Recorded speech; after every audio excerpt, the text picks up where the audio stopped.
ষষ্ঠীতে উদ্বোধন হবে ছাত্রবন্ধু জনতা সংঘের পুজো মণ্ডপ। সদর উত্তরের মোহনপুরের কয়েকটি বিগ বাজেটের পূজার মধ্যে একটি হলো ছাত্রবৃন্দ জনতা সংঘ। প্রতি বছরের মতো এই বছরও দুর্গাপূজায় দর্শনার্থীদের জন্য মোহনপুরের ছাত্রবৃন্দ জনতা সংঘের তরফে থাকছে আকর্ষণীয় মণ্ডপ। মোহনপুর বাজার সংলগ্ন গঙ্গা গতিপুর পাড়াতে হয় ছাত্রবৃন্দ জনতা সংঘের পূজাটি। মণ্ডপ এবং প্রতিমা গড়ার কাজ প্রায় শেষ পর্যায়ে। ষষ্ঠীর রাত্রিতে হবে মণ্ডপটি উন্মুক্ত দর্শনার্থীদের জন্য। সম্প্রতি রাজ্যে হয়ে যাওয়া বন্যার পরিস্থিতিকে মাথায় রেখে অন্যান্য বছরের তুলনায় বাজেট একটু কমিয়ে আয়োজিত হচ্ছে তাদের দুর্গাপুজো, জানালেন সংঘের কর্মকর্তারা। মোট 4.5 লক্ষাধিক টাকার খরচ হবে ছাত্রবৃন্দ জনতা সংঘের এলাকার দুর্গাপূজা।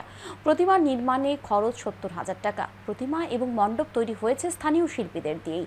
ছাত্রবৃন্দ জনতা সংঘের দুর্গাপূজায় প্রচুর পরিমাণে দর্শনার্থীদের ভিড় জমবে বলে আশা আয়োজকরা।